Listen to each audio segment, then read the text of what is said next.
Vamos con clase de arquitectura. Ya está con nosotros nuestro querido arquitecto Enrique Rodríguez Escudero. Bienvenido, Arqui. Buenos días. ¿Cómo estás, mi queridísima Viri, Juanjo, Pepe, Gerardo? Qué gusto saludarte. Habíamos dejado pendiente la conversación de la gentrificación, ¿se acuerdan? Sí, claro, quedamos a la mitad. Como 80 programas que no venía, y entonces las vacaciones de verano y tu bronceado espectacular se atravesaron. Pues es el de la obra. Digo, ahí llegó a la arena y y sol, ¿no? Y sol, sí. Con todo respeto a los trabajadores de la construcción, siempre traen un bronceado delicioso, ¿no? Sí, sin duda. Y estos últimos días se ha estado pegando el solecito. No necesitan 3 y las malas a los del gimnasio, ¿eh? Oigan, pues bueno, retomando este tema de la gentrificación, habíamos platicado sobre la historia de la Roma y toda esta historia, y nos habíamos quedado con cuáles eran las consecuencias de que eso ocurriera, ¿no? Al final, estos procesos de gentrificación lo que hacen es que se juntan con otras dolencias que hay en la ciudad, y particularmente en la Ciudad de México, el problema es la falta de vivienda. Entonces, la gente es expulsada de estas zonas céntricas que les permiten llegar más o menos pronto a sus lugares de trabajo, que les permiten ahorrar en ese sentido, en pago de transportes, etcétera, y los obligan a irse a las zonas limítrofes, ¿no?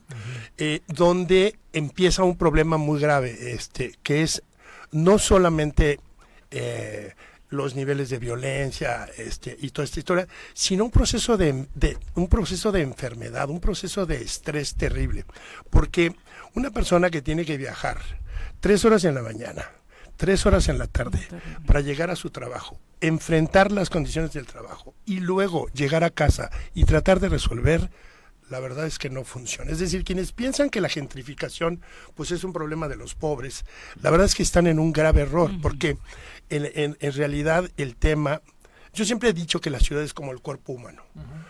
Tiene órganos, ¿no?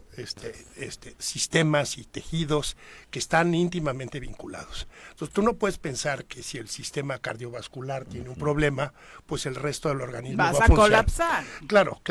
Y es un poco lo que pasa, ¿no?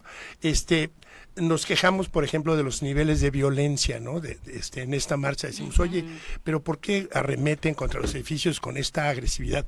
Oye, ¿por qué los cristales del Starbucks? La furia, ¿no? la furia contenida. Es un poco lo que pasa también con el M8, ¿no? O sea, digo, más allá de si hay grupos de choque o no, me parece que la indignación, la frustración, el resentimiento están plenamente justificados, porque repito, que lo platiquemos aquí, creo que no se alcanza a dimensionar lo que representa que tú tengas que viajar 3 horas en el transporte público, que te generan estrés, porque pues adentro del metro va pues el que pica con no sé qué, que te acosa, el que te roba, el que te empuja. Sí, estamos de acuerdo. Y eso pues en los distintos niveles, si eres mujer, si eres hombre, si eres abuelo, si eres abuela, en fin, tiene distintos niveles. Entonces, el otro tema es que las autoridades me parece que no toman el problema en la justa dimensión. La señora Brugada lanzó 14 acciones para contrarrestar la gentrificación, que no son más que una cartita de buenos deseos, con unos planteamientos, pues así muy por encimita, que no termina. Vamos a controlar para que las rentas no vayan por encima de la inflación. ¿Cómo? ¿Quién se va a encargar de esa vigilancia? ¿No? Vamos a construir más casas. ¿Dónde? ¿De qué manera? ¿No? Porque además el problema, pues, ya tiene muchos años, y el otro asunto con la gentrificación es como una pequeña onda expansiva. Es decir, ahorita de manera muy violenta lo localizamos en la Roma, en la Condesa, en la Juárez, en la Cuauhtémoc. Pero esas colonias ya impactaron de manera muy importante a las que le siguen. Es decir, Del lado de la Condesa, por ejemplo, la Escandón ya está empezando a tener esos mismos problemas. Del otro lado está todavía más grueso, porque enfrente de la Roma está la Doctores, que tradicionalmente era una colonia de barrio, una colonia popular, etcétera, etcétera. Pero tú ya encuentras desarrollos de 50, 150 departamentos en la colonia Doctores. Porque claro, tienes la ventaja de que el centro lo tienes a 15 no te queda minutos. tan lejos. Estás caminando a la Condesa, ¿sí me explico?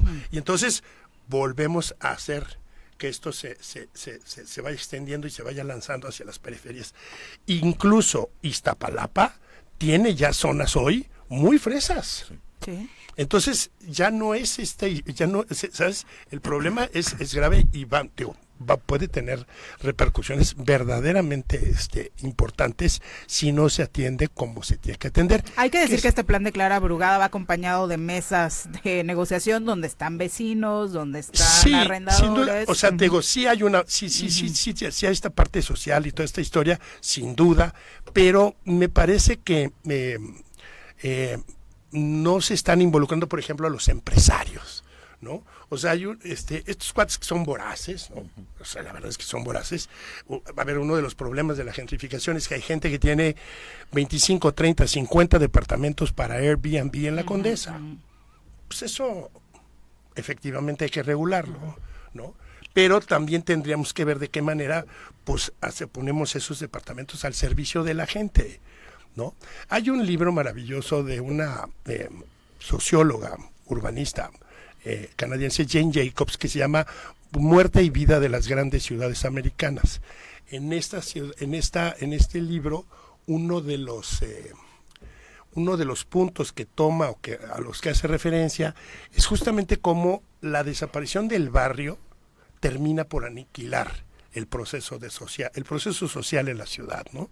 Entonces, la gentrificación no es justamente la eliminación del barrio, sino la mutación del barrio por una ciudad extraña que no le pertenece a todos, ¿no? Y que en un símil, pues termina por ser lo mismo, ¿no? Son pequeños guetos que se vuelven pues incluso inaccesibles, ¿no? Porque pues, tú ya no puedes llegar a la Condesa a sentarte a comprar un pan. Por el costo. Porque el pan vale 200 pesos, ¿no? Entonces, este tipo de cosas, repito, me parece que no se atienden de la manera en la que tendrían que atenderse. Habría que efectivamente tomar acciones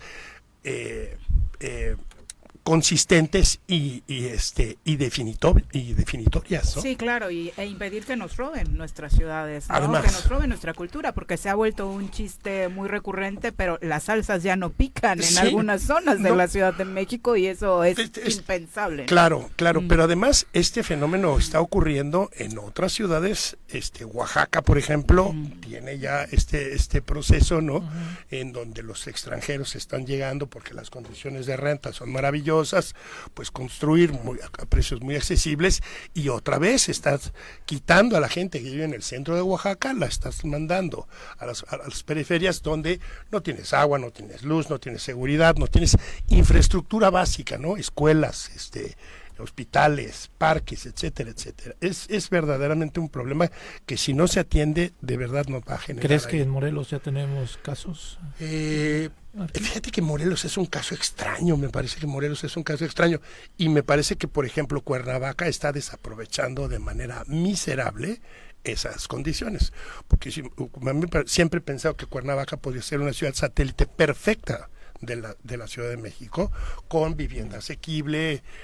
Podríamos desarrollar el norte de la ciudad perfectamente para gente que viniera a vivir del Distrito Federal, casas en distintos niveles, de distintos niveles, y no lo hemos hecho. No las de fines de semana. No, vivienda asequible, no se ha hecho. Tampoco hemos trabajado, por ejemplo, en una comunicación mucho más rápida, ¿no? Mucho más eficiente con el Distrito Federal. Hemos hablado quién sabe cuántas veces del tren bala y no sé qué y no sé cuánto. Eso no ha ocurrido. Y ahí tenemos un desperdicio, me parece que importante, ¿no? Arqui, como siempre, muchas gracias Al por contrario, ilustrarnos. Muy